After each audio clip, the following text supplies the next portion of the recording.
लोकांनी लोकांसाठी उचललेले अस्त्र म्हणजे लोकशस्त्र न्यूज। दिवंगत रघुनाथ गणपतराव काळे, वय वर्ष 64, राहणार सातपूर राजवाडा, नाशिक।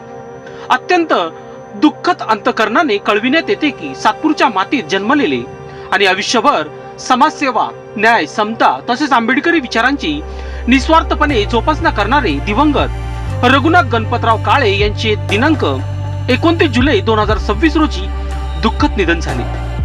रघुनाथ काळे हे केवळ एक व्यक्तिमत्व नव्हते, तर अनेक गरजू, अन्यायग्रस्त आणि वंचितासाठी आधारबळ होते। कुणावरही अन्याय झाला तर सर्वप्रथम धावून जाणारे, समाजातील प्रत्येक दुःखात सहभागी होणारे आणि प्रत्येकाच्या सुखदुःखात खंबीरपणे उभे राहणारे ते एक कर्तृत्ववान समाजसेवक होते। त्यांनी ढाल तलवार या निशाणीवर अपक्ष उमेदवार प्रकाश लोंढे यांना निवडून आणण्यासाठी अथक परिश्रम घेतले आणि समाजकारणात सक्रिय योगदान दिले। त्यांच्या जाण्याने सातपूर परिसरासह संपूर्ण आंबेडकरी चळवळीची मोठी आणि कधीही भरून न निघणारी हानी झाली आहे।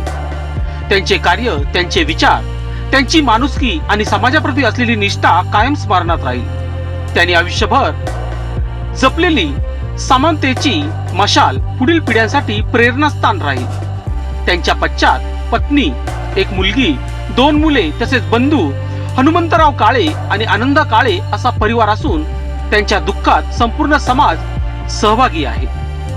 दिवंगत रघुनाथ गणपतराव काळे यांच्या पवित्र स्मृतींना विनम्र अभिवादन करण्यासाठी श्रद्धांजली सभेचे आयोजन करण्यात आले आहे। शुक्रवार दिनांक 7 ऑगस्ट 2026 रोजी सकाळी 11 वाजता स्थळ डॉक्टर बाबासाहेब आंबेडकर सभागृह, सातपूर राजवाडा, सातपूर, नाशिक। आंबेडकरी चळवळीतील सर्व कार्यकर्ते, हितचिंतक, मित्र परिवार, नातेवाईक आणि नागरिकांनी उपस्थित राहून दिवंगत रघुनाथ गणपत काळे यांना भावपूर्ण श्रद्धांजली अर्पण करावी ही नम्र विनंती।